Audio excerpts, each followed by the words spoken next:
scientific inquiry and literary expression makes him uniquely suited to moderate today's discussion. A hearty welcome to you, sir. I'd also like to invite on stage now Sri Gagandeep Sharma ji. He's known for his engagement with contemporary literary thought and evolving narrative forms. He's here with us as a panelist. उनकी रुचि विशेष रूप से उन प्रश्नों में रही है जहाँ साहित्य, समाज और बदलती तकनीकी दुनिया एक दूसरे के साथ संवाद करते हैं.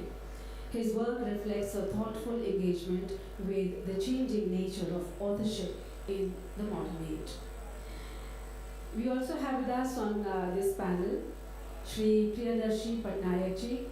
He's a distinguished academic and literary voice, known for his work in cultural studies and literary discourse. उनकी दृष्टि साहित्य को केवल रचना के रूप में नहीं बल्कि एक सामाजिक और वैचारिक प्रक्रिया के रूप में देखने की रही है. His wisdom and knowledge bring depth to conversations around identity, creativity, and the shifting paradigms of writing. Warm welcome to you, sir. And last but not the least, joining us on the panel is Richa Shukla ji. She is recognized for her contribution to contemporary writing and critical engagement with literature. उनकी लेखनी में आधुनिक समय के प्रश्न, विशेषकर भाषा, अभिव्यक्ति और रचना की बदलती प्रकृति स्पष्ट रूप से उभरते हैं. Her perspective adds an important dimension to discussions on creativity in an increasingly digital world. और अब मैं अनुरोध करती हूँ डॉक्टर विमल नाथ जी से कि वे इस संवाद को आगे बढ़ाएं as a moderator of this session. Thank you.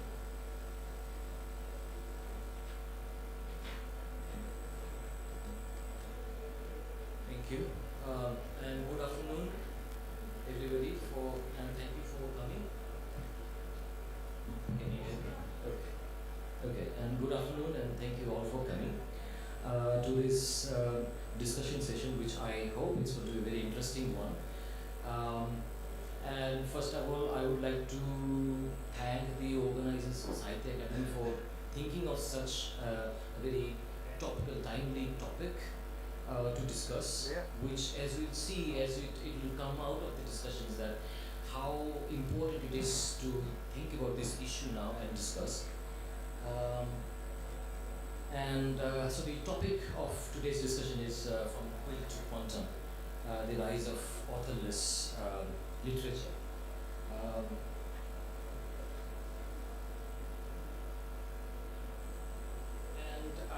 We have very distinguished panel members today. All of them are very versatile, as you will get to hear from them. First of all, we will hear from them individually, and then we will converse on the issues that will emerge from their talks. So we have Dr. Priyadarshi Patnaik from IIT Kharagpur. He explores visual, musical, and literary arts through technology. We have Dr. Gagandeep Sharma, white, a professor of management and also director of international affairs in Indraprastha University. And we have Dr. Shukla, who is a philosopher and expert in Indian knowledge system. And she's going to talk about a very interesting aspect of authorless literature. So, anyway, so to begin with, I thought I will tell you about how we change this.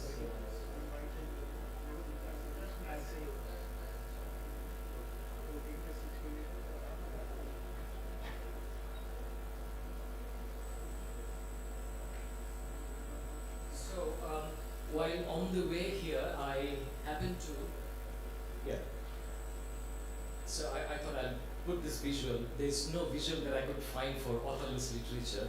And then I was, go to the next one.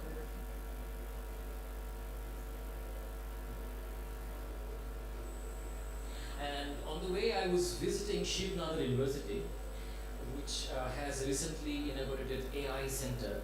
And there I saw, they showed me a poetry generator. Okay, this is AI generated poetry. And apparently this is free. You can also log into the website that's there, and you can put in your favorite word, phrase, or even a line, and you can ask it to create a poem of your favorite genre, of maybe a haiku or a sonnet or a ballad, and it will generate a poetry. Okay, so things like this is now. This is just one of the countless examples of what is happening around the world and in India, and the issues are.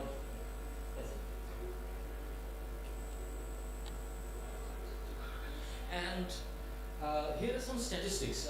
The statistics show that more or less now 40 to 50% of the authors are now using generative artificial intelligence in some or other form, and which is why it's a very important issue. Also, I mean, predominantly being used as an assistant for brainstorming right now, outlining, and marketing, rather than for generating full manuscripts. But that is also probably going to happen very soon. And almost 90% of fiction writers who use AI report that their productivity has increased. Although I haven't written it here, only about 2% of the authors reveal to others that they have used AI. Okay, and so what writers are increasingly becoming what we can call more like a co-writer or assistant. And but the problem is that while AI can produce high quality, polished text at some large scale, the future of meaningful and impactful writing will hinge on human empathy, personal storytelling, and these are the problems that we need to think about. First of all, I would like to say that one should distinguish what is AI and what is large language model. What we call AI is not really AI. AI, artificial intelligence, has not really arrived yet. And what generally is known as artificial intelligence is actually large language model. So the AI is trained on available data set. So it does what it is taught to do. One of the problems is, one of the issues, it cannot bring about, I think, it cannot bring about new ideas because it is going to generate from what is available. And so these are some of the things probably we can discuss. And I think a question is whether it's possible or not for AI to bring about, say, a new literary movement or a revolution. For example, new format altogether. And, but I think the humans will still be needed to humanize things.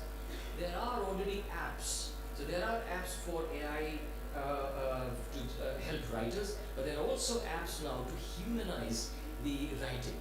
So that what writers do these days, I see that they use AI and then do a humanized app, so that so that it doesn't sound like AI anymore. So all these things are happening, but when you look at the humanizing apps, you see that some of the results are very algorithmic. It's very predictable. There's no authenticity anymore, and that's because AI depends on data harvesting. It is bound to pick up what is most dominant, the mainstream ideas, and neglect the offbeat ideas. And so it is likely to bring about, in my opinion, more homogenization and neglect, for example, cultural nuances, irony, sarcasm. I mean, what is, for example, ironical in one cultural system may be misinterpreted in different contexts. And so all these things might be misunderstood unless the author gives appropriate prompts. Another problem is that AI often hallucinates. It generates its own fake news. So because of the fake content in the internet. So I wonder sometimes how will it affect fiction writing? Will it give rise to more magic realism kind of writing automatically? I think I have repeated this. So one of the questions I have, for example, is authorless literature like soulless person? Okay. And so what is happening? I think I see that the increasing trend is that writers are becoming more like a hybrid character. more like centaurs, the half beast, half human kind of character, mythical character.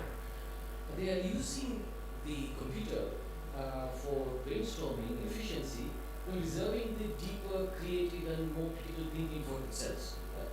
And using computers as some sort of a mechanical muse. So my question that comes to my mind is this devaluation of effort. I mean, we are bypassing some of the difficult process of writing and using computers for brainstorming and generating plot ideas, etc. etc. This devaluation of effort, will it diminish the quality of thought that goes into writing? For example, will writing now become a series of well-meaning prompts that we use for AI?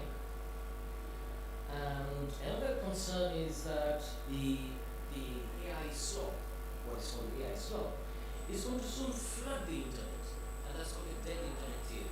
So the internet is going to be full of what is generated by AI, and so the human-generated work will be harder to find, harder to distinguish.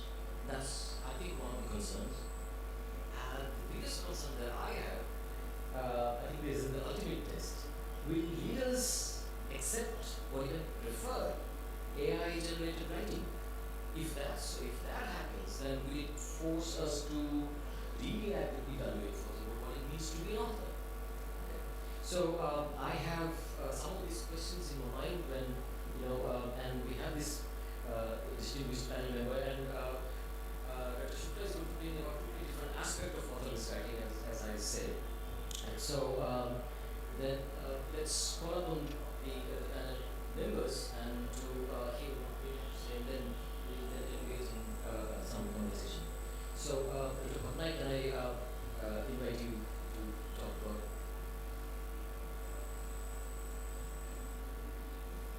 authorless writing?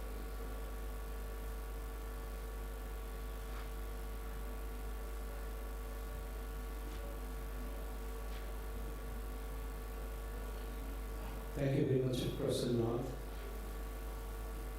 As they change the slides, I must appreciate the fact that you have raised some very exciting points, and I will be touching interestingly because there is a certain degree of convergence when we think about the challenges about some of these as we go ahead.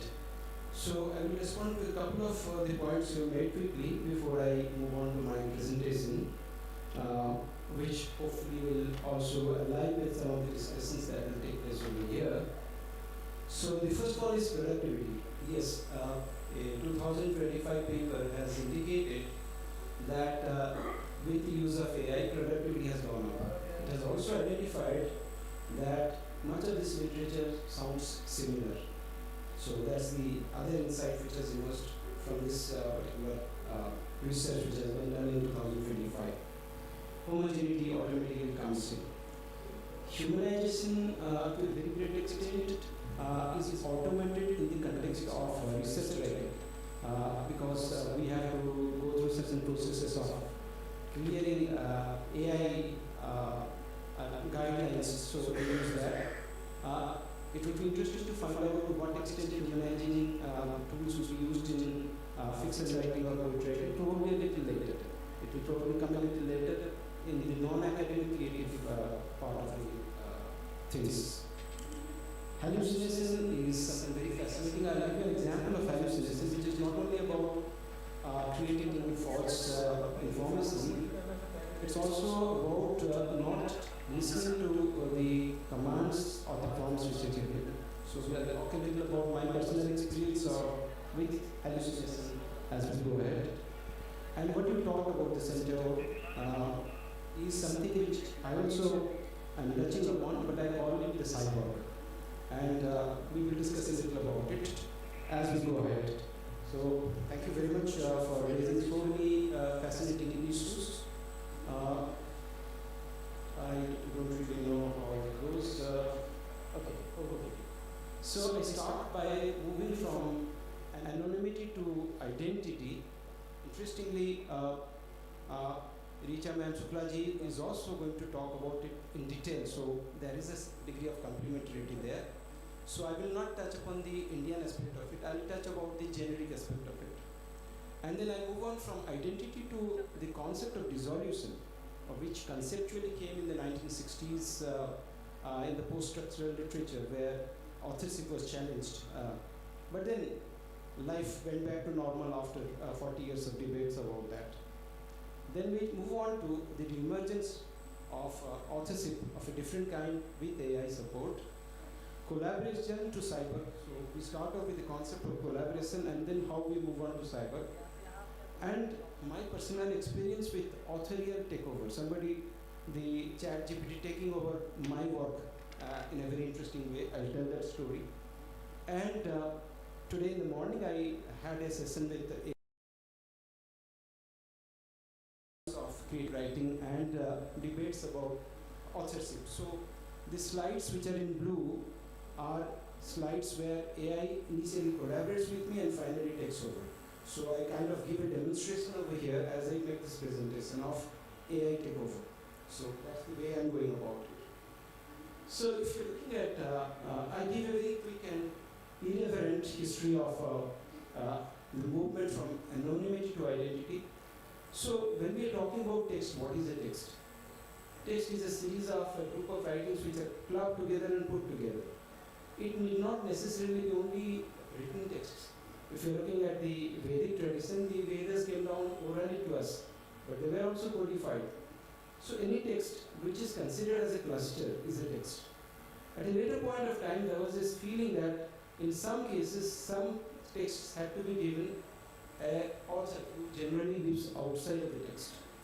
And I will not go into the debates there, but along with the identity of the texts, at certain point of time, the identity of certain human beings got attached to them.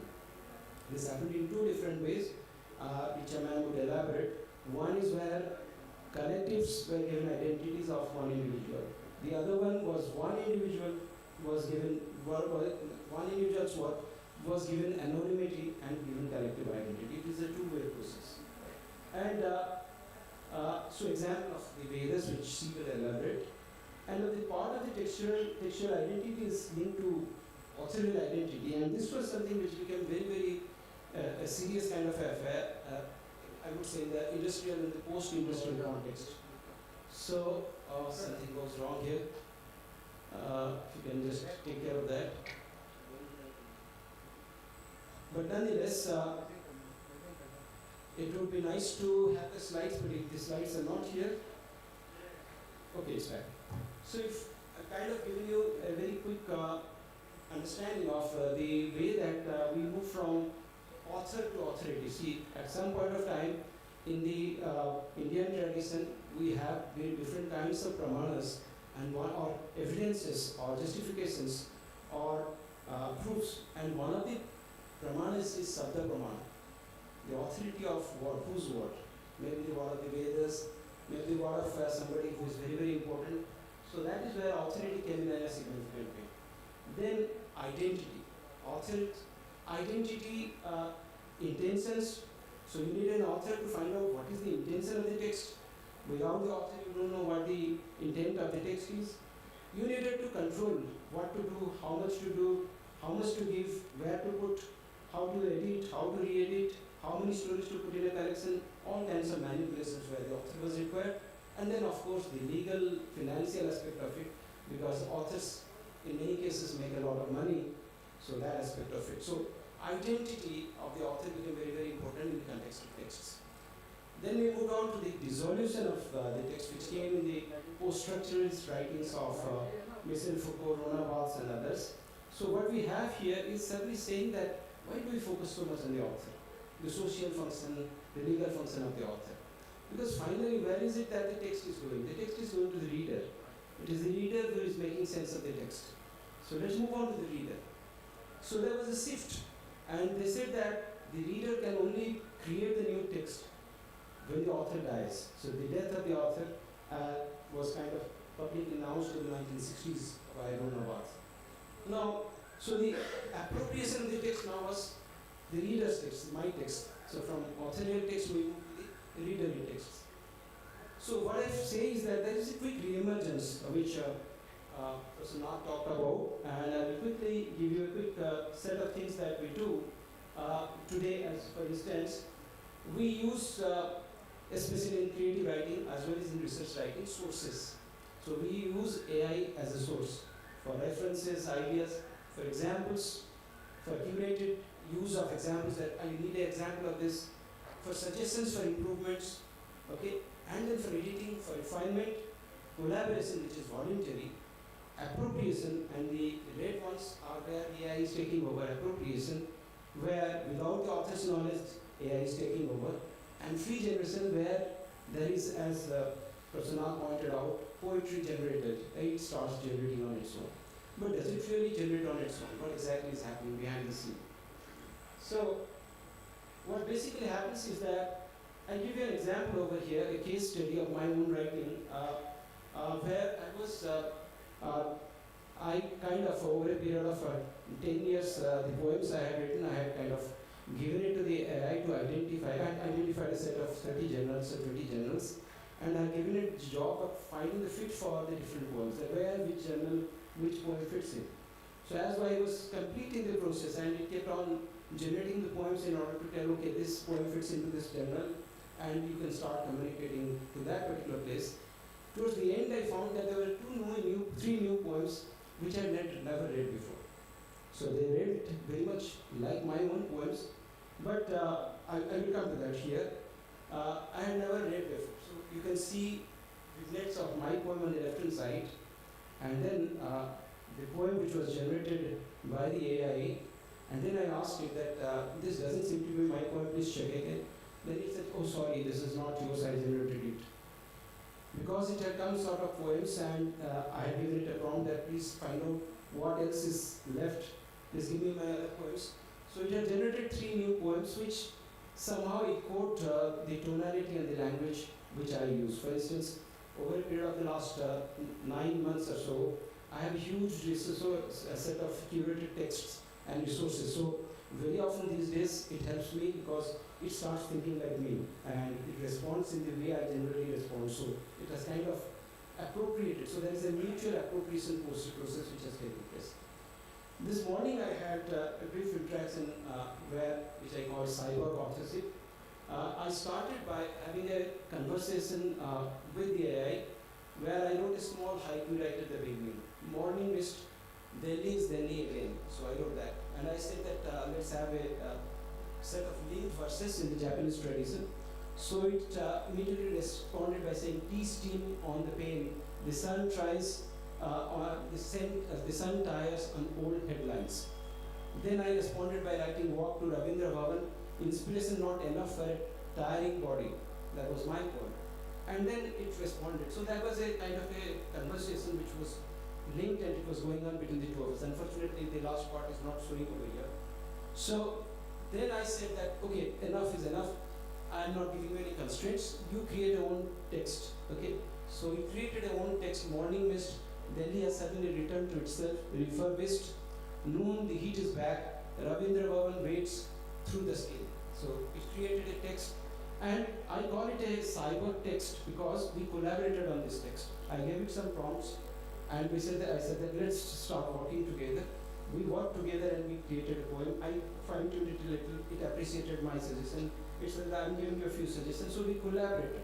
So what is a cyber? A cyber authorship is where you are not the machine, and you collaborate at such a level that the identity is merged. That's the notion of a cyber.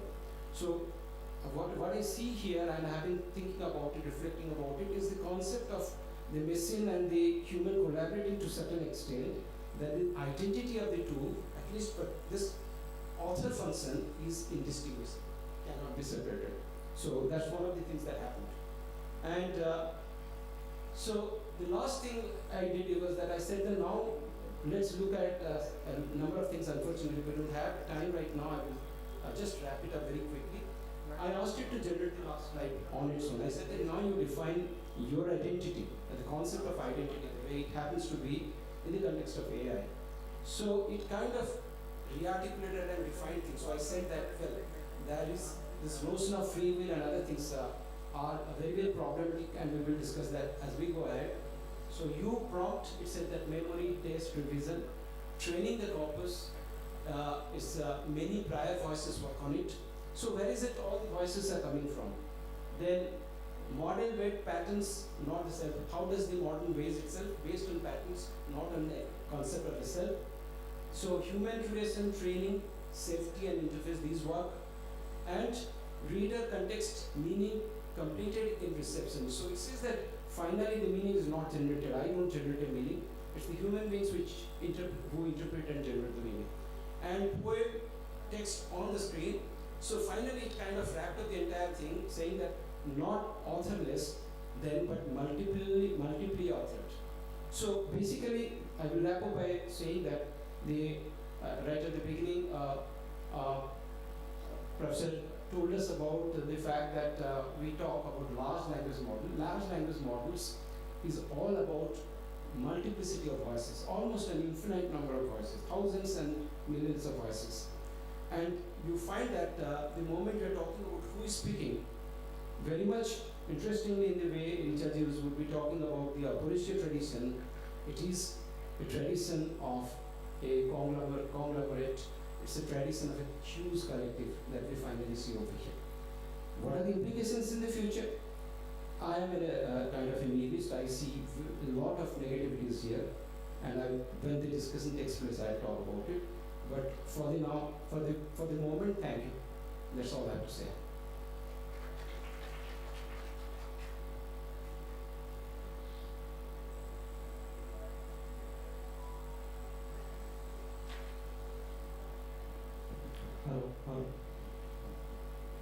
Thank you, Dr. Patnaik, for the issues that you have raised.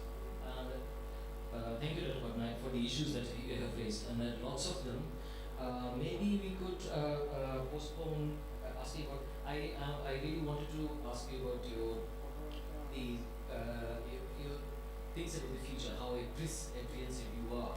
You sounded a bit apprehensive about the onslaught of AI, but maybe you can say a little bit now, or would you like to say it a little later? See, I work with AI almost 10 hours a day these days, and a lot of my own students are working on large language models for some of the projects we're doing. So I am working with the people who are working with AI, and some of my close friends who also work with AI. We have started forming a group because it's like a nuclear program. All countries would like to use AI because that gives you an edge over other countries. But just like nuclear programs, it can be extremely threatening because once it is capable of taking decisions and it's permitted to take decisions, it can take decisions on scale, which can be devastating for the world. That's one aspect of things. I teach at IIT Kharagpur, and we have challenges giving our kids tasks where they do not use AI. We find that the memory function had kind of significantly been affected with the fact that we could document things digitally. Now the analytical function has started getting affected. So the way the human brain works, that is something which is coming in. It's been given a new name known as AI fatigue. So this AI fatigue is something where if you're given some ordinary, regular reading task or other things, you're not able to complete it. Thank you. To say some neurological studies have also been done on cognitive health, right? So you're talking about the decay in our cognitive health because of increasing use of. Thank you very much, Dr. Patnaik. We should move on to Dr. Shukla's presentation, and she's going to talk about what Dr. Patnaik already referred to in the tradition of not authorless but multiple authors. Okay, so namaskar, thank you. Thank you to the organizers, my moderator and my co-panelists. I truly feel humbled that I'm part of today's panel. So as you can see, I'm interested in talking a bit about authorlessness in ITS. And when I'm trying to say something like this, firstly I would just be very immediately I'll just try to explain firstly what is ITS. After that I would try to explain Shruti and Smriti, which are two categories very important pertaining to what I'm trying to say. After that, I would explain a bit about Shruti, Aparushai, and authorlessness, how it is related. I would try to use Mahabharata as a case study to talk about certain points which I'm trying to make. Then how largely in Indian knowledge system we have Vad, Jalp and Vedanta, something which would also be reinforcing an argument which I'm trying to make. Finally, authorlessness and Indian philosophy, and last would be that how certain Bharatiya texts could be seen as a living entity or a living tradition. So if you quickly look at this particular diagram which is there, I took it from Ministry of Education, IPS, that Indian knowledge system could roughly be understood on these three particular parameters. First is Drishti, which stands for the unique perspective that makes this knowledge system Indian and valuable to the world. The second would be Parampara, the continuous knowledge traditions of Bharat since time immemorial. And the third would be Lokik Prayojan, which stands for the practical utility to solve current and emerging problems of India and the world. My lecture today is largely located in the realm of IKS, and while trying to explain something like this, I would also want to firstly very quickly put forth two terms in front of my audience, that in Sanskrit tradition, scriptures are divided into two types. So every Sanskrit scriptures could be divided into two types. The first is revealed texts or Shruti, which means what can be heard, and the other is Smriti, which stands for memory, what can be remembered. So when we talk about the four Vedas, the Upanishads, they come under the Shruti category. And when we talk about Itihas is something when we read and when we understand Mahabharata is Itihas, which means it has happened in the past. When we talk about Itihas, Purans, Shastra, Tantra, Agams and many other, they come under Smriti category. Smriti stands for recollection or memory. It is a secondary authority. It derives its authority from Shruti. Its object is to expand and exemplify the principles of Shruti or the four Vedas. The reason why I'm explaining about these two terms, it's because to and fro these two terms would be used a lot. Now quickly, if I talk about my arguments, I'm trying to say that Shruti as a category, something which I just defined, could be seen as an exceptional mode to establish, convey knowledge, Hindu traditions, and reiterate morality. When we are talking about reiterating morality, Mahabharata as a living text or a living entity could be a very good example to it. The second is Aparushai as a category is a departing point to establish texts as living tradition, timeless heritage, and having an independent existence. It also plays an independent role in Hindu oral traditions. Now, when I try to define Aparushai in classical Indian thought, this category refers to the Vedas. It's independent of any human dependence and creation. Hindu oral traditions would be one such example. Here stories are modified and influenced by geopolitical territory, culture, rather than creation of one single author. Aditya, which is oral tradition, could also be one example of it. And what I'm trying to argue here is, if everyone has contributed to it, it cannot be attributed to one person. Or if everyone is the author, then no one is. The category of Aparushai argues for the understanding of the Vedas as timeless and authorless. It also argues that the Vedas contains certain truths revealed rather than written by specific people. It emphasizes the continuity and universality of truth over individual authorship, reflecting a tradition that values collective and transcendent sources of knowledge. This is how largely what Aparushai is. Now, when I talk about traditional forms of authorless literature in India, folk tales or regional retelling of epics could be one such examples, because community storytelling would also be one such examples that has evolved through oral transmission or songs. Now, interestingly, if you look at this particular picture, this is a Pandwani folk singing tradition which is based on the Mahabharata. It is not created by one single author, but evolved through improvisation and generational pursuing of that artistry, which is in Chhattisgarh. A well-established epic like Mahabharata is officially attributed to Vyas It is actually a complex layered text that has developed over time, shaped by performative practices, regional variants, and centuries of oral retellings. Now, when I'm talking about oral retellings, oral transmission, commentary, VARs, something which stands for dialogue, it's a very constitutive feature of Indian philosophical tradition. These constitutive features argue for blurring the boundaries of individual ownership. In the Indian philosophical tradition, texts are considered as an ongoing collective process with the boundaries between author and interpreter a bit blurred, a further reflection of communal intellectual authorship. For example, the example which I am giving here is Shankar's Bhashya, which in English could roughly be translated into commentary. So if you look at Shankar's Bhashya on the Brahma Sutra, it's part of a long tradition of commentaries, each building on the work of previous teachers and texts.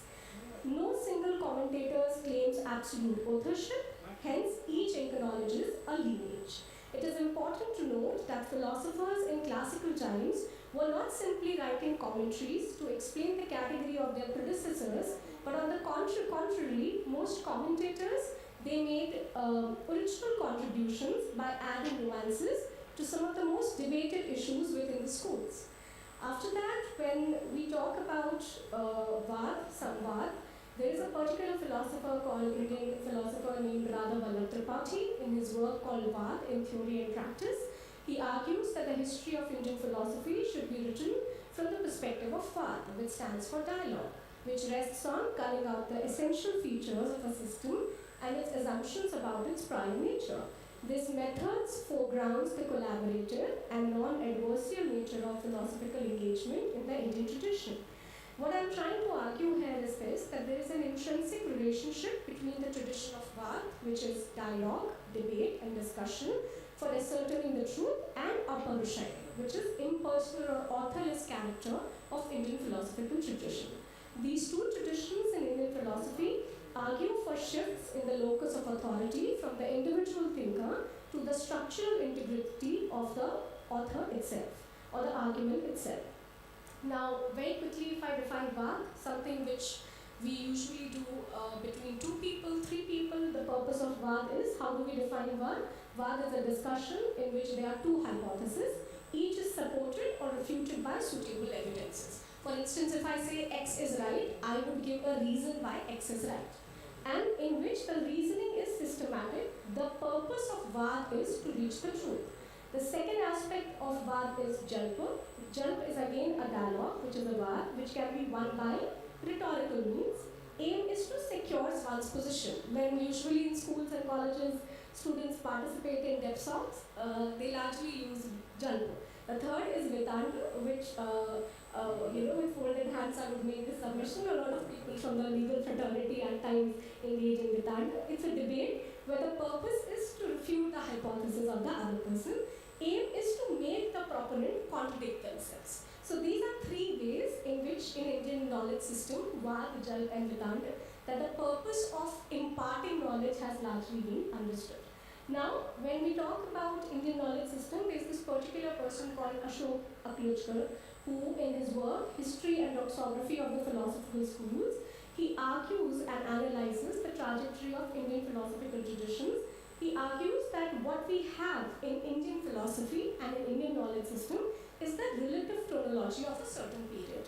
Hence, in Indian knowledge system and in Indian philosophy, content is more important than authorship. He argues that most of the founders of darshans are more like systematizers, and what gained them respect was their skill of systematizing and blending their thinking differently. The different schools started with partially or potentially related issues and cannot be considered mutually exclusive. After that, when we are trying to understand something along the lines of what Aklojkar is trying to say, that how in Indian philosophy and in Indian knowledge tradition, content becomes more important than the author. He's saying that when individual authorship, it was never a strongly endorsed notion in Indian culture, at least with respect to literature, that was meant to impart knowledge. He further also adds that sutra authors, when we look at their pen names, last name, it keeps on getting interchanged. Hence, since beginning in Indian knowledge system and in Indian philosophy. For instance, if somebody who was working on Advaita Vedanta or Sankhya or Nyayikas, if you ask them what is the notion of self, what is the notion of freedom, what is the notion of self and other, they will not say Shankaracharya said this. They will not say Mandal Mishra said this. They will say Vedantins are of the opinion, Nayakas are of the opinion, Mimamsikas are of the opinion. Hence, collective was always something which was always given a lot of importance, and the purpose was to impart knowledge rather than putting the onus on one individual author. In continuation to this, I would also like to argue, which through Mahabharata I'm trying to say, that the tradition of oral transmission of Indian epics, again Mahabharata is itihas, what has happened in the past. Ramayana comes under the category of kavya, which is a prose or a poem.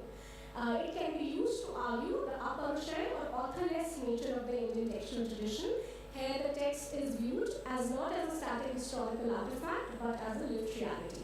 A.K. Ramanujan, in his essay Is There an Indian Way of Thinking, uses the narrative framework of the Indian epics to argue for the context-sensitive nature of the Indian way of thinking. After that, when I'm talking specifically about Mahabharata and its different division, K.S. Singh work, when he has written this text, compiled this text called Mahabharata and Tribal Folk Traditions of India, he's trying to argue that when we look at the Himalayan terrain in India, when we look at different states in India, wherever this text called Mahabharata has reached, the impact, the effect, the influence has been all very different. The retelling of Mahabharata in folk performances such as Pandavani Chhattisgarh or the Bhil Mahabharata gives us more of an impression of communal storytelling and ritual enactment. Now, if I talk about Ramanujan, he actually started his essay by saying in India and in Southeast Asia, no one ever reads the Ramayana or the Mahabharata for the first time. The stories are there, always ready. Half of us have not even read the text, but we are aware of those characters. In order to exemplify what I'm trying to say, look at these pictures, the awards which have been given by the Republic of India. Arjun Award, Dronacharya Award. Dronacharya Award is the award given for best mentor when it comes to sports. When we talk about certain things in terms of the names which have been given in the Indian Army, these are the tanks' names: Arjun, Bhishma, Sarathi. That comes from Krishna acting as Tarak. Karan, which was a prototype tank again. So I thought it would be interesting to see that how Mahabharata in general, its characters, its people, they have a life and existence of its own. Another example which I would like to give about authorlessness would be the Bhakti movement of the 17th and 18th century and the issue of authorship. In Bhakti philosophy, the songs and the poet is not seen as the creator but as the vessel. There is a dissolution of I because the ego or ahankar is considered the main barrier between the soul and the divine. When we are talking about authorlessness in the Indian domain, I thought it would be interesting to talk about the Indian copyright law, which argues that if the work's copyright has expired after 60 years, it becomes a part of the public domain, which naturally makes it authorless in nature. Those of you who are interested in Mahabharata, from this text, Mahabharata from tribal and folk tradition throughout India, Professor Singh has made a point of explaining to you that how in different parts of India Mahabharata has been interpreted and reintroduced, whether it's in Kashmir, Northeast, Bihar, Uttar Pradesh. R.L. Rena's works would be one of such example. The other is how the Himalayan communities have largely understood Mahabharata. Now, if I quickly talk about certain pictures which I wanted to make, because it's already 40 minutes. So this is a temple in Uttarakhand. It's a cluster of 6 temples. First temple is dedicated to Karna, which is the biggest temple. After that, 5 temples have been dedicated to the Panch Pandavas. The second would be this particular temple in Kollam district of Kerala, which is dedicated to Duryodhan and Shakuni. After that, the Hidimba temple in Himachal Pradesh, which I believe most of us would be aware of. The only temple today dedicated to Bhishma Pitama is in Prayagraj. And the last is, of course, the Venkateshwar Sugriv temple in Bangalore.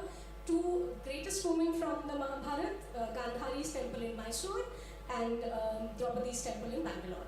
So, if you look at these pictures, Bahubali, the plot is Mahabharata, Hum Saath Saath Hain, the plot is Ramayana, and of course Chota Bheem and these kinds of tales at some point of time you must have heard about. So to conclude, I'm trying to say that the authorlessness exists in a very different manner in the Indian tradition. We never say X argued or Y argued, we always say Vedantins argued, Naikikas argued.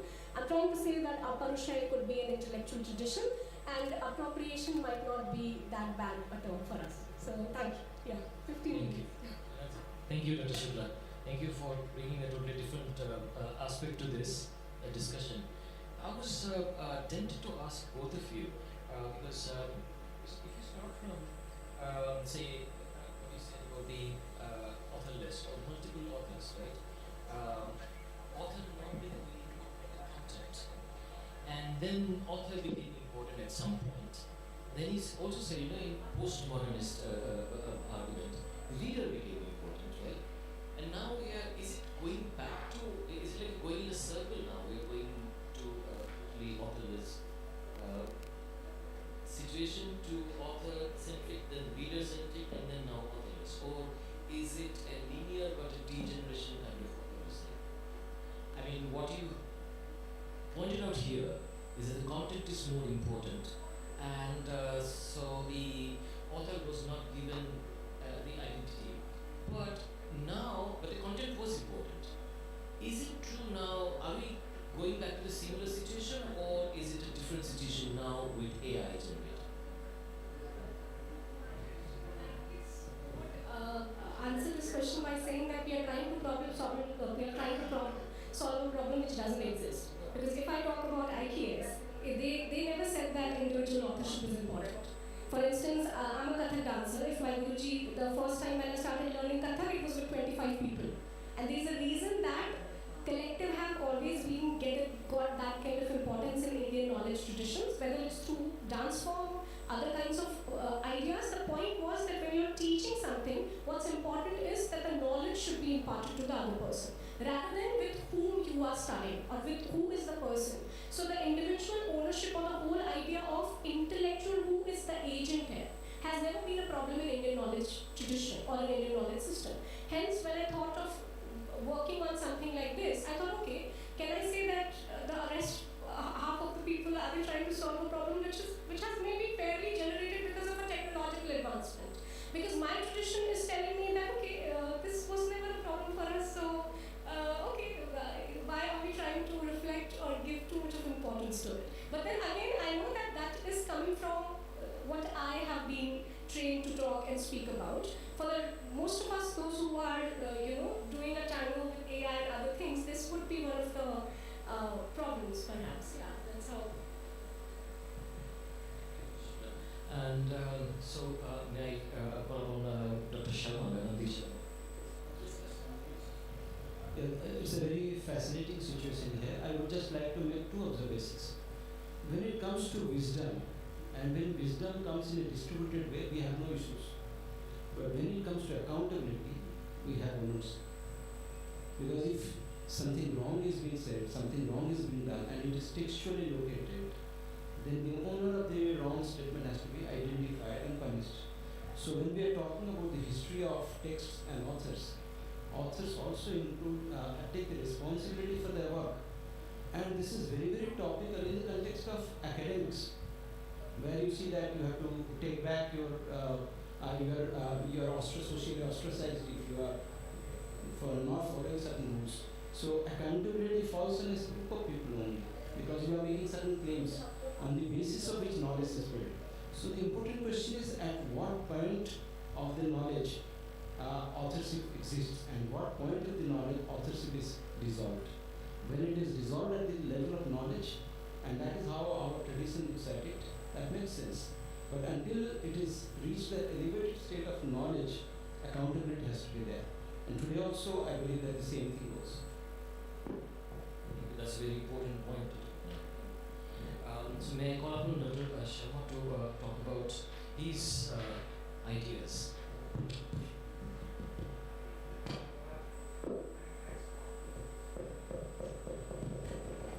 Many thanks for having me here. I'm glad that we are talking about some very important issues which pertain to not only modernity but also the history, the knowledge system, etc. I have certain points to make और मैं अपनी बात मूलतः हिंदी में और कुछ कहीं जहाँ ज़रूरत हो अंग्रेज़ी में रखूँगा. मेरे लिए खुशी की बात है कि हम लोग आज इस प्रोग्राम के पहले दिन इस बारे में बात कर रहे हैं, क्विल टू क्वांटम के बारे में. तो I come here with multiple hats, कई सारे तरह के रोल करते हुए मैं यहाँ पे पहुँचा। उनमें से सबसे महत्वपूर्ण रोल मेरा कवि होना है। और एक कवि ने कहा कि अगर आप मेरे लिए कोई दुआ करना चाहते हैं तो ये दुआ कीजिए कि मेरी कविता और आपके बीच मैं ना हो। ये ऑथरलेस लिटरेचर नहीं है। अगर मेरी कविता और मेरे बीच मैं ना हूं, ये ऑथरलेस लिटरेचर नहीं है, क्योंकि मैं धारक भी हूं, वाहक भी हूं। I am the driver. The only thing I am willing is that I should not come between, because it has to reach the audience the same way that it has reached me. जिस तरह से विचार मुझ तक आया, उसी तरह से विचार आप तक पहुंच जाए और मैं उसमें से होते हुए भी मनफी हो जाऊं। इसको ऑथरलेस होना नहीं कह सकते। ऑथर तो यहाँ एग्जिस्ट करता है, लेकिन ईमानदारी से एग्जिस्ट करता है। वो खुद को घुसने नहीं देता। I'm a researcher by profession, and I never let myself come between my research and the users of my research. It does not mean that my research is researcherless. तो ये मेरा पहला मुद्दा है जिसके ऊपर मैं बहुत कंसर्न हूँ कि हम लोग चीज़ों को गलत समझ रहे हैं। मुझे लगता है हम लोग का मतलब ज़्यादातर, हम में से ज़्यादातर ऑथरलेस को ही गलत समझ के बैठे। अब मुझे 5-6 बिंदुओं पे बात करनी है, लेकिन मैं अपना मूल पॉइंट पहले क्लियर कर दूँ। तो AI is a powerful mirror, not a muse.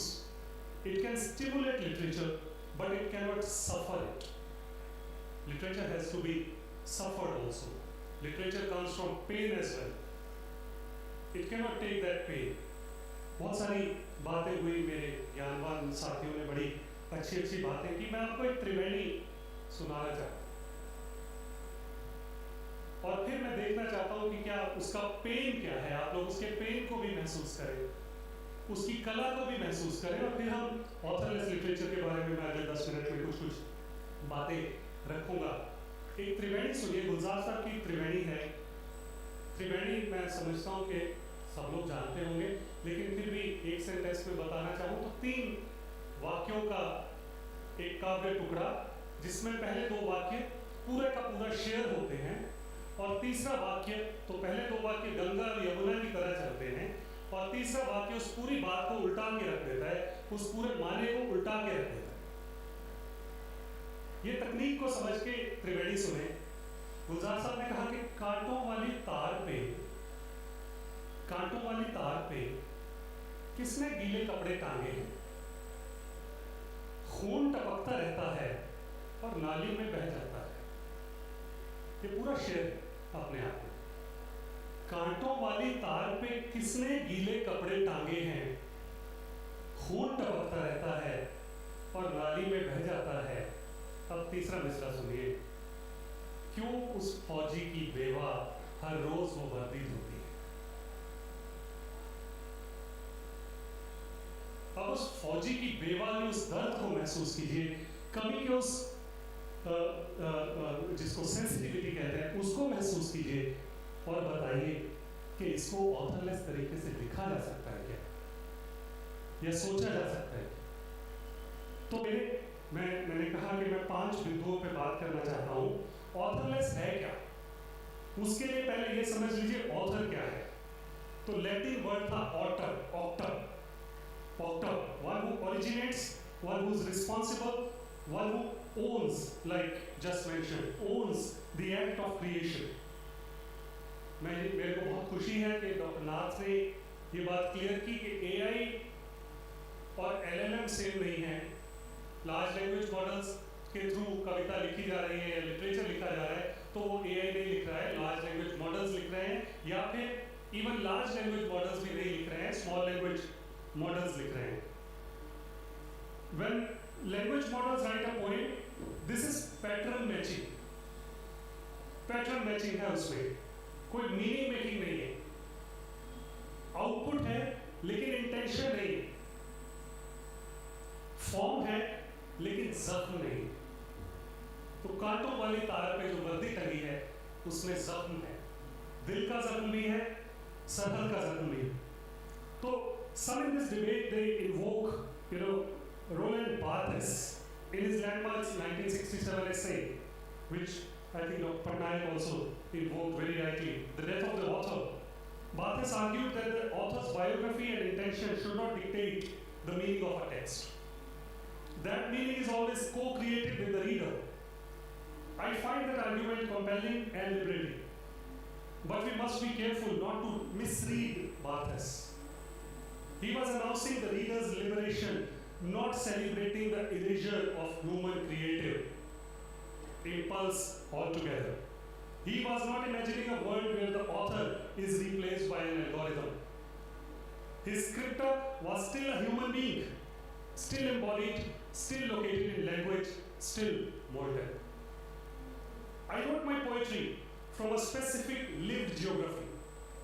मैंने अपनी कविता एक lived geography से, वो चीज़ें जो मैंने अनुभव की, जो मैंने जी, एक शहर में, एक गांव में, एक चुप्पी में, एक जख्म में, एक दर्द में, उन सब से लिखी। क्या ये सब एक मशीन भी कर सकती है? क्या मशीन होमसिक हो सकती है? मैंने एक शेर कहा, आपको एक शेर सुनाता हूँ, पंजाबी में है और अंग्रेजी समझते हैं, हिंदी समझते हैं, पंजाबी भी समझे तो नहीं। तो मैं पंजाब से चल के दिल्ली आया क्योंकि रोजगार चाहिए था। यहाँ पे एक सरकारी यूनिवर्सिटी में प्रोफेसर हो गया, फिर नए नए और पदों पे जाता रहा।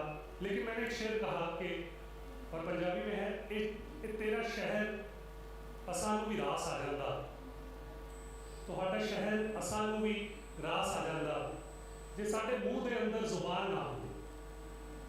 If I didn't have the voice inside my mouth, this would have been an ideal city for me. Can you feel the homesickness? Can you feel this? Do you think that the machine will live with this homesickness? That's a critical point. So LLM can write about longing, but it has never longed. And in literature, that difference is everything. That difference is everything. I wanted to make out some more points, but in the interest of time, I'll come to the second point that I have, which is about the AI and creativity paradox.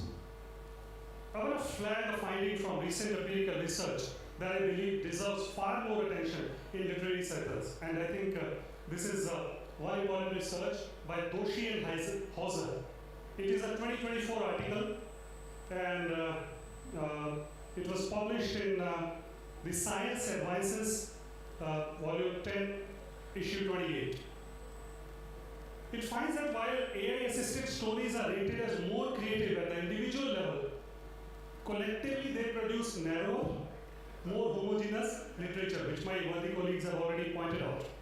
The researchers called this a social dilemma. Individual gain leading to collective loss. कि हमारा अपना individual का gain तो हो सकता है, लेकिन collectively loss है, क्योंकि एक ही चीज बार बार रिप्रोड्यूस हो रही है। चार लोग एक ही तरह के प्रॉम्प्ट्स देके, डिफरेंट प्रॉम्प्ट्स देके भी जो चीज प्रोड्यूस कर रहे हैं वो एक ही तरह की चीज प्रोड्यूस हो रही है। Problem of homogeneity as a collective. Think about what this means.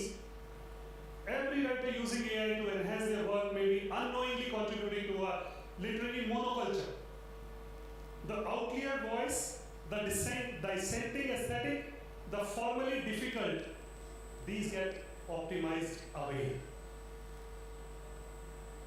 I teach my students to question AI outputs, not merely consume them. The same critical lens must now be applied to the AI-generated literature or LLM or SLM-generated literature. Whose cultural data trained the model? Was it a Bodo culture? Was it a Konkani culture? Was it a Marathi culture? Was it a Punjabi culture? साहित्य अकादमी तो इतने सारे cultures की का एक hub है, तो कौन से कल्चर ने मॉडल को ट्रेन किया? अगर आप आज भी एक कमांड देंगे किसी भी लैंग्वेज मॉडल को कि एक कैफे में बैठे चार लोग कॉफी पी रहे हैं, उसकी फोटो बना के दो, तो चारों लोग विदेशी आएंगे, क्योंकि जो मॉडल ट्रेन वहां से हो रहा है। अगर आप फिर भी कह देंगे चलिए ठीक है भारतीय बनाइए, तो चारों लोग धोती लगा के आ जाएंगे, हम में से कितनों ने लगाई है? So this is the point, that who's the trainer?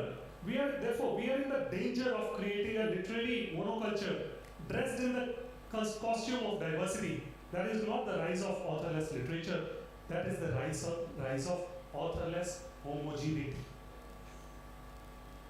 My third point is the point of question of ownership and ethics.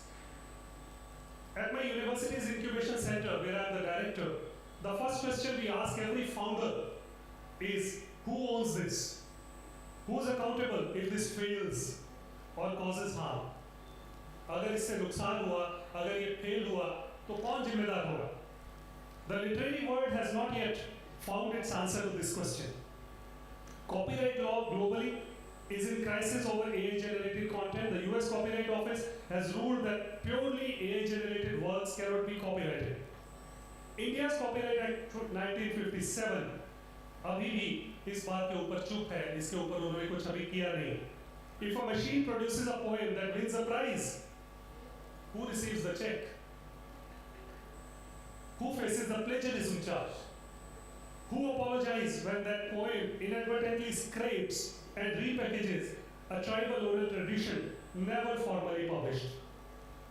UNESCO's recommendation of ethics of artificial intelligence directly addresses this concern, noting that AI technologies, and I quote, can lead to an increased concentration of supply of cultural content, data, markets, and income in the hands of only a few actors, with potential negative implications for the diversity and pluralization of the languages, media, cultural expressions, participation, and equality.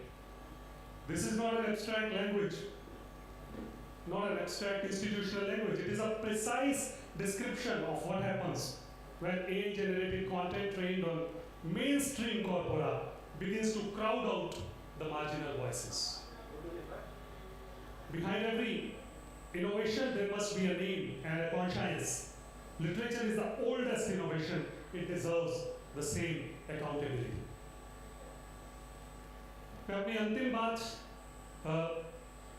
उस लिहाज से करना चाहता हूँ जो लिहाज मेरा है, जो मैं कवि के रूप में महसूस करता हूँ. So the poet's irreducible space. Irreducible space. Let me speak as a poet, someone who has sat with a blank page and waited. When I was sitting here, I was listening to the haikus. Let me just say a few words about that also.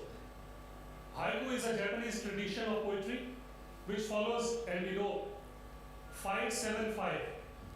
5 letters in the first sentence, 7 letters in the second sentence, 5 letters in the third sentence. One of my fellow poets in Punjabi once wrote, he wrote, Babbe di arthi challi, khunje khundi khadi kalli. And he said, this is a haiku. This is a beautiful poem that the funeral of my grandfather is going. Babbe di arthi challi. 8 letters. Khunje khundi, 4 letters. Khadi kalli, 5 letters. So it is 8-4-5. Therefore, this is not a haiku. Most of the things that we are reading or reading are not haikus. For example, look at 2 haikus that I have figured out. Patakhe chini, चीन के पटाखे चीनी, विशैली मेरी हवा. पटाखे चीनी में 5 letters हैं, विशैली मेरी हवा 7 लेटर्स हैं, दिवाली पर. तो पटाखे चीनी, विशैली मेरी हवा, दिवाली पर. ये एक संवेदना भी निकालता है कि दिवाली पर्व पे 2 चीज़ों की संवेदना है. मेरे अपने मेक इन इंडिया की संवेदना भी है और मेरी कल्चर की संवेदना दिवाली के थ्रू है और सस्टेनेबिलिटी की संवेदना भी है. इसी तरह से कटी फसल किसान घर लाता, चूहा बिल में. तो in that way, you know, the Indian literary theory understood this profoundly long before the digital age. Bharat Muni's Natya Shastra, which was written in 3rd and 4th century BC, established the theory of Navarasas. And we all know the Navaras, so I'm not naming them. Ras is not generated, it is evoked between a conscious creator and a conscious receiver. The theory insists on the relishable state of human emotion called bhava as the basis of all aesthetic experience. And an algorithm can approximate the form of Shingar, love poetry, but it cannot create karuna, it cannot inhabit karuna, because karuna, compassion or grief requires having suffered. The Yuva Puraskar I received from this very institution was not for producing well-structured stanzas. It was for saying something true about the human condition in a specific language at a specific historical moment. That specificity, that situatedness is what no language model can replicate, because language model has no situation of its own. It exists outside time, outside body, outside loss. Poetry, therefore, is not a product of intelligence, it is a product of presence. And presence requires a body, a history, and a heartbeat. In the end, let me say that Sahitya Academy was founded on a profound faith that Indian literature, in all its multiplicity, is a cradle of cultures, not a single story, but thousands of living voices. That faith is now being tested. Not by the machines. The machines are in themselves neutral. It is being tested by us, by whether we choose convenience over complexity, uniformity over uniqueness, the generated over the genuine. I am a poet. I will always believe that the line which changes a life cannot be assembled. It must be lived into. This is not nostalgia. This is the oldest technology we have. The human soul, human self, attending to the world, finding words worthy of their attention. From Quill to quantum, may we carry the Quill's conscience into the quantum age. Thank you very much. Thank you, Dr. Sharma, for reinforcing what I have always thought.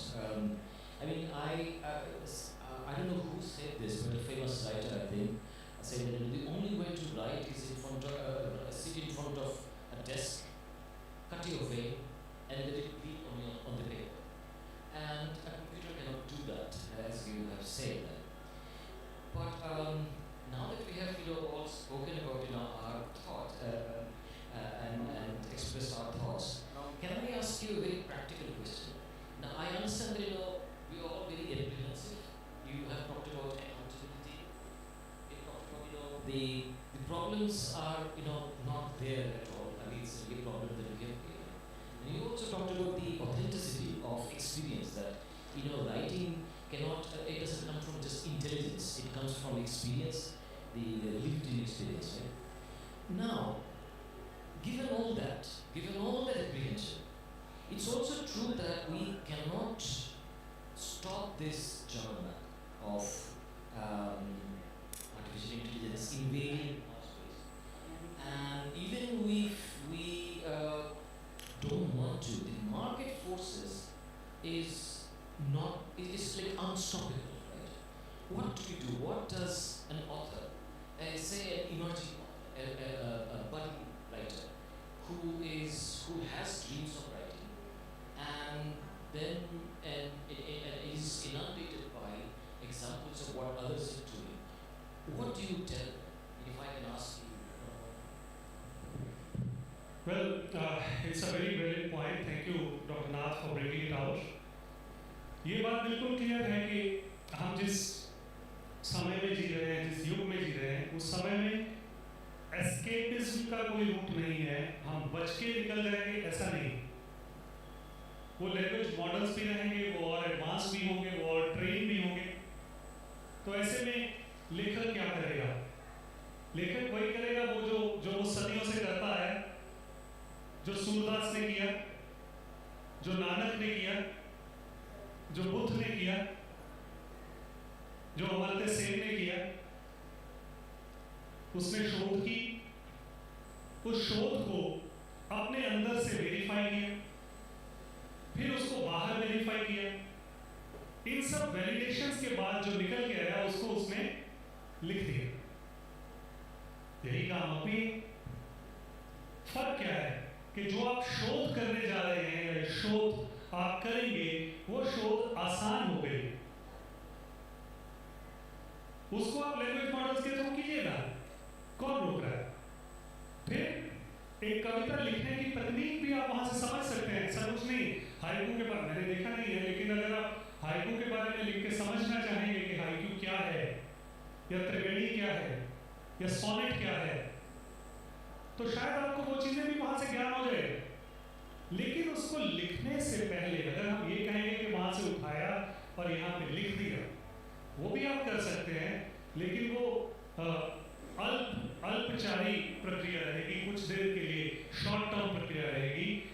उसका survival जो है वो नहीं होगा long term में, क्योंकि उसके अंदर पेन नहीं आया। वो पेन के थ्रू पेन का मतलब ये नहीं है कि बहुत दर्द के थ्रू हो, लेकिन पेन से मेरा मतलब, गुरु ने कहा बिरहा बिरहा आखिए बिरहा तो सुल्तान, जिस तन बिरहा ना तुझे सोतन जान मसान, means that you look at we always say virah,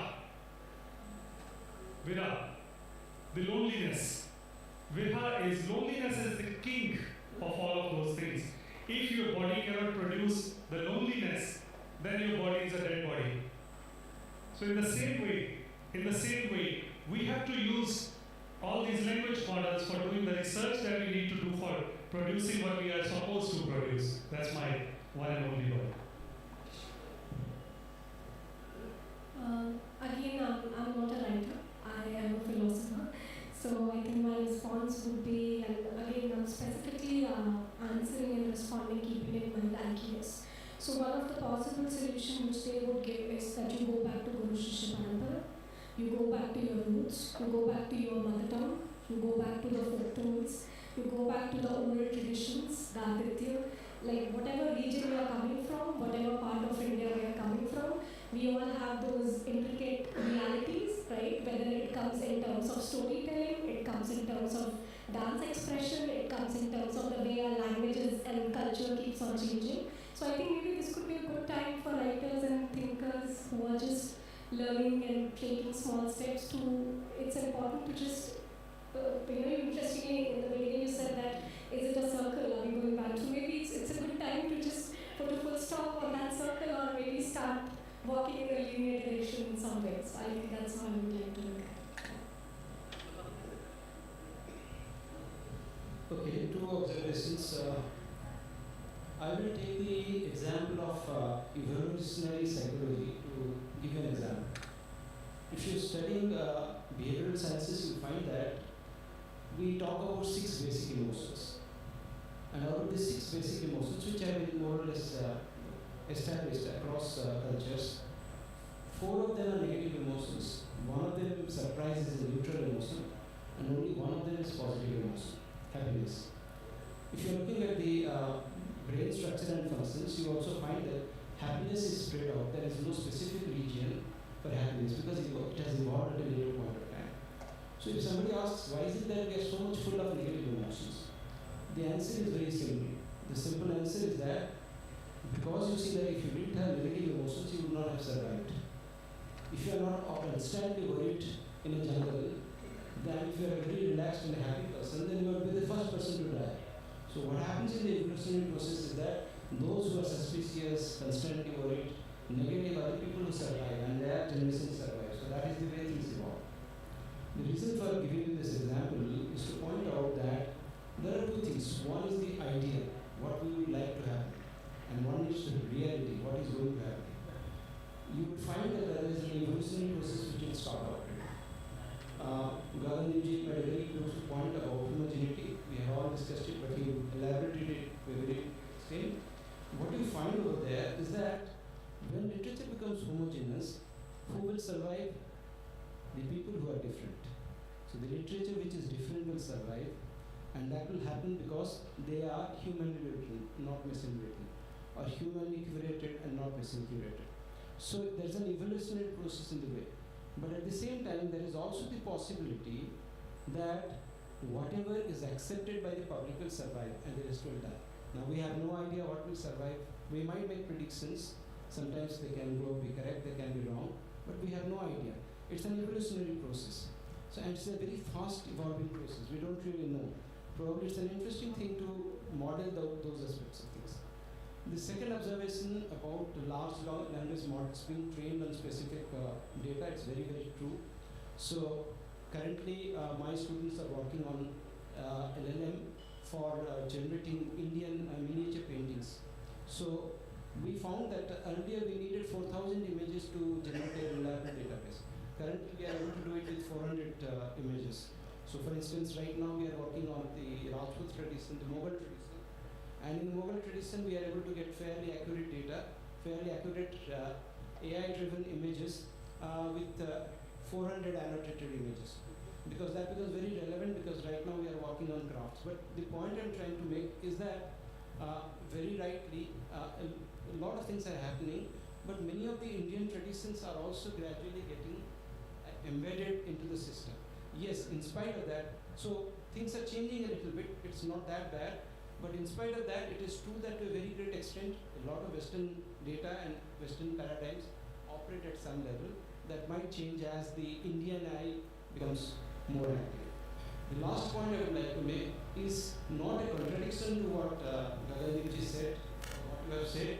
It's just an interesting experiment which one of the literary critics, Jonathan Keller, made in his class, and which I also consistently do in my class, which is I ask my students, and at the end of it I find that they find that it's a sad poem, and they talk about lonely old man, all kinds of things. So that is what is the general trend which emerges from that poem. And after they have interpreted the poem, I inform them that it's not a poem. I have taken 3 arbitrary phrases from a newspaper and put them one after the other, which implies that meaning making to a very great extent is determined by the form of expression that you are expecting. If I had told him it is not a poem, then they would throw it into the dustbin. Because I have told that it's a poem, now they start reading it as a poem, which means that we bring in certain instruments into the process of interpretation. So at one end, as again Gagandeep also pointed to Ronabad's essay, the important thing is that it's true that machines cannot share emotions, machines cannot experience emotions, but we as human beings can. So if we have no idea of who has written the text, it's always possible that we bring in our emotions and put them into the text and start reading it. So that potential always exists. Thank you. Thank you, Dr. Patnaik. So maybe I could ask if there are any questions in the audience that they would ask the panel members here on this issue.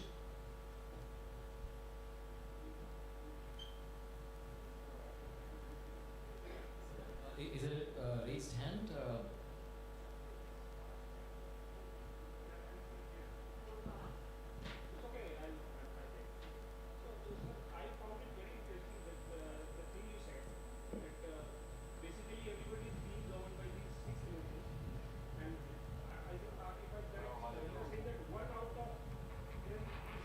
Positive. So how is it coming across in the contemporary writing by the people? Can you figure it out? I have no idea. It's a very interesting research problem you are giving us to identify which emotions are most represented in the text. It's possible to kind of map it, but I would say that very often we want to display emotions which we lack. So it's possible that positive emotions might be there to a very great extent, because that is what we are missing out and we would like to have more of it. I have no idea, very frankly, but it's a very interesting problem to be explored.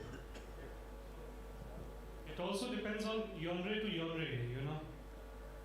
For example, if you look at the rap singing or pop singing, it is that one emotion, that one positive emotion, which is the inherent thing, and then there is anger as an emotion mostly. In poetry, it is majorly the pain, like I said, the birha that I said, you know, which is always, you know, dictating terms to the other emotions. And then in short story writing or in novels or other kinds of literature, it is a mixture of all those emotions. So you cannot simply say that as a reader I'm responding to it, that it cannot be one emotion which is prevalent in a poetry. I had carried a translation of one of my poems that if time permits I will read about that. But that is, you know, a mixture of all the 6 emotions and the way that the author feels them. That's the way in which it comes off. Ma'am, you.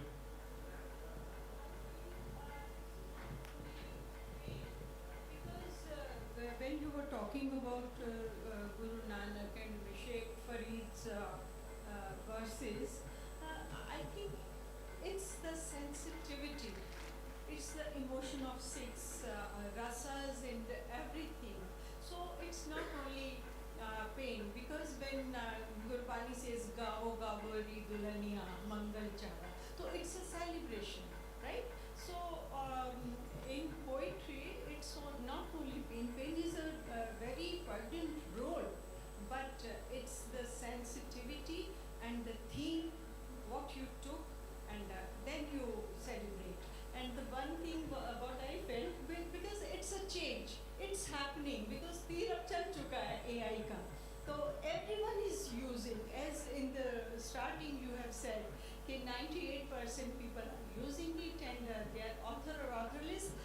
मैं अभी अपनी colleague के साथ बात कर रही थी, मैंने कहा हम अपने फोक लिटरेचर से शुरू हुए थे, तो अब फिर से AI folk चल रहा है. It is authorless or it can be authored by you, because that was authorless, that was egoless. But now in the age we are living, it's identity crises are there. So we want name, we want fame, and we want identity and every materialistic things. So things are changing very fastly, and it's the very relevant issues all four of the discussants have raised. So it's a turning point, it's a saturation point from the past to the modern and the postmodern times. So everyone had the beautiful ideas. Now the young generation, what I feel, मैं एक बच्चे की बात सुनाती हूँ. मैंने बच्चे को पूछा कि भाई तुमने पेपर कैसे दिया? कहता AI में से सारा देख के हमने सारा लिख दिया. हाँ, तो मैंने कहा आपकी टीचर ने गुस्सा नहीं हुआ? तो कहती टीचर ने क्वेश्चन भी तो उसी में से बनाया था. So this is a drastic change we are living in, but डरने की बात नहीं है. जिनके पास सेंसिटिविटी है वो उसका बड़ा पॉजिटिव रोल भी निकालते हैं. और AI लिटरेचर के साथ साथ देखो हम पॉजिटिव साइड देख रहे हैं, but simultaneously we are watching the destruction by the AI tools and the wars we are suffering with. That is the suffering. Thank you very much. Thank you so much for. Is there any other comments that you would like to?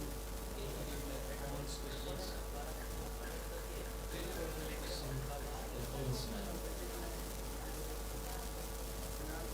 Yeah.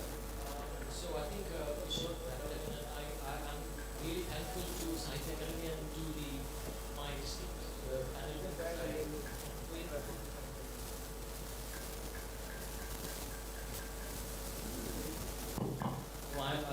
Thank you. I thank the distinguished panel members.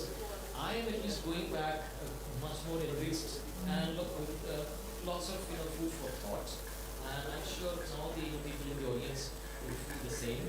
So thank you very much. And thank you all for coming. From Quill to quantum, literature will always continue to evolve, but yet the essence will always remain deeply human. आप सभी का बहुत बहुत धन्यवाद इस गंभीर और समृद्ध विचार विमर्श का हिस्सा बनने के लिए. And we thank our erudite panel for sharing their insights with us on this very, very relevant topic. There are many apprehensions, many challenges, and as Gagandeep ji put it, we will always choose genuine over generative. That's the human mind and that's our preference.